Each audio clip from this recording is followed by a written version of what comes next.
అందరికీ నమస్కారం. మన ముఖ్యంగా మీడియా సోదరులందరికీ కూడా ఒక 2, 3 విషయాల మీద అప్డేట్ ఇవ్వడానికని చెప్పి ఈరోజు పత్రికా సమావేశం పిలవడం జరిగింది. సో, దీంట్లో ప్రధానంగా ఏంటంటే, మన రాష్ట్ర ప్రభుత్వం ఇచ్చినటువంటి ఆదేశాల మేరకు రేపు మన మన్యం జిల్లాలో ఉన్న 451 గ్రామ పంచాయతీల్లో కూడా గ్రామ సభలు నిర్వహించడం జరుగుతుంది. పంచాయతీ సెక్రటరీ, గ్రామ సర్పంచ్ ఆధ్వర్యంలో.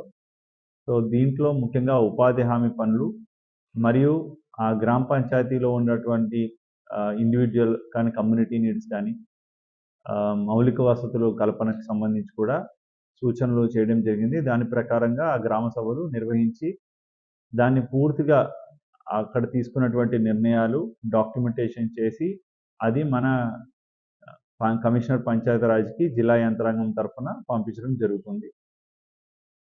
సో, స్వర్ణాంధ్రప్రదేశ్లో భాగంగా 2047 యాక్షన్ ప్లాన్లో అంతర్భాగంగా ఈ గ్రామ సభల నుంచి వచ్చినటువంటి నిర్ణయాన్ని కూడా మేము ప్రాతిపదికగా తీసుకొని భవిష్యత్ కార్యాచరణ ప్రణాళికకి గ్రామ సభలో ఉన్నటువంటి నిర్ణయాన్ని కూడా మేము తీసుకోవడం జరుగుతుంది, ఇన్ఫర్మేషన్గా తీసుకోవడం జరుగుతుంది. సో, ఈ ప్రోగ్రామ్కి సంబంధించి స్థానిక ప్రజాప్రతినిధులు, ఈవెన్ అందరూ కూడా జిల్లా ఆఫీసర్స్ అందరికీ కూడా తగిన సూచనలు ఇవ్వడం జరిగింది. ఇంకా రెండవ విషయం ఏంటంటే, మనకి ఈ ఇసుకకు సంబంధించి మన జిల్లాలో సుమారుగా ఒక బామిని మండలంలో కట్రగడ్డ వంశధార నది మీద మనకి డిసిల్టేషన్ చేయడానికి అవకాశం ఉంది. 1,05,000 మెట్రిక్ టన్నులు. సో, దానికి సంబంధించి పర్యావరణ అనుమతులు అన్నీ కూడా రావడం జరిగింది.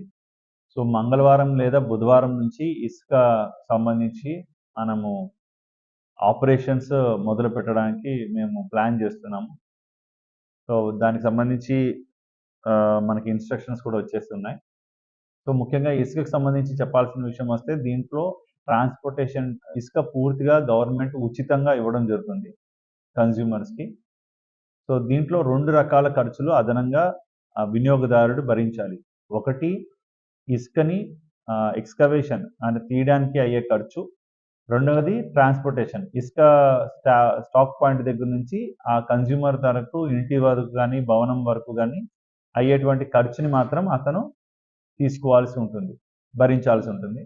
సో, ఇసుక మాత్రం ప్రభుత్వం వారు పూర్తిగా ఉచితంగా ఇవ్వడం జరుగుతుంది. కేవలం ఎక్స్కవేషన్, ట్రాన్స్పోర్టేషన్ ఛార్జెస్ అతను భరించాలి. సో, దీనికి సంబంధించి డిస్ట్రిక్ట్ లెవెల్ శాండ్ కమిటీ ఉంది.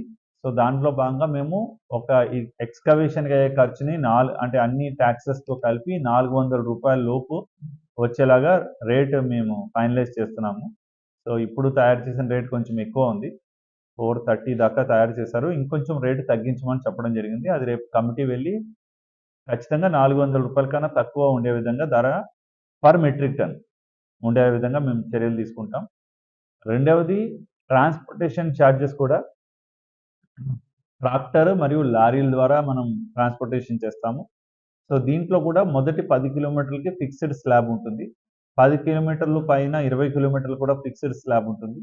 20 కిలోమీటర్లు దాటాక ప్రతి కిలోమీటర్కి ఎంత రేట్ అనేది ట్రాక్టర్‌కి, 6 టైర్స్ లారీకి, 10 టైర్స్ లారీ, 12 టైర్ లారీకి ఒక్కొక్క రేటు మనం పర్ కిలోమీటర్ మనం ఫిక్స్ చేస్తాము. ఆ రేటు ప్రకారంగానే ఇన్వాయిస్ ఇవ్వడం జరుగుతుంది. ఇంకా మూడో విషయం ఏంటంటే, ఈ శాండ్‌కి సంబంధించి మనం బుకింగ్ ప్లేస్ నిర్ణయించడం జరుగుతుంది. అది కూడా పత్రిక వాళ్ళకి చెప్పడం జరుగుతుంది. సో, ఆ బామిని మండలంలోనే శాండ్ రీచ్‌కి కొంచెం దూరంగా ఒక బుకింగ్ ఏర్పాటు చేస్తాం. అక్కడ రిజిస్టర్ చేయబడినటువంటి వెహికల్స్ వాళ్ళు ఆ శాండ్ రీచ్ బుకింగ్ ప్లేస్ దగ్గరికి వెళ్ళి బుక్ చేసుకుంటే అతనికి ఒక ఇన్వాయిస్ ఇవ్వడం జరుగుతుంది. 3 ట్రిప్లికేట్‌లో 3 భాగాలుగా ఉంటుందది. సో, ఆ 3 భాగాలుగా ఉన్నటువంటి ట్రిప్లికేట్‌లో అతనికి ఏ రోజు స్లాట్ ఇవ్వబడుతుందో చెప్పడం జరుగుతుంది. సో, ఆ టైంలో అతను వెళ్ళి అక్కడ శాండ్ డెలివరీ తీసుకోవచ్చు. సో, దీనివల్ల ఏమంటే రద్దీ ఉండదు.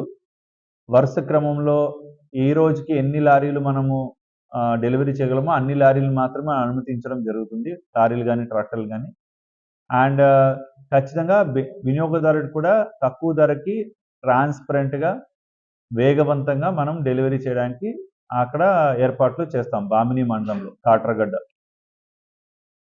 సో ఇక్కడ మధ్యలో దళారులు గానీ, ఎక్స్‌ట్రా చార్జెస్ గానీ, లేదంటే అవసరం లేని బళ్ళు అక్కడ కనబడడం గానీ లేకుండా జాగ్రత్తలు తీసుకోమని పోలీస్ వాళ్ళకి కూడా సూచించడం జరిగింది. అక్కడ చెక్ పోస్ట్ కూడా పెట్టడం జరుగుతుంది. అండ్ సీసీ కెమెరా నిఘా కూడా పెట్టడం జరుగుతుంది.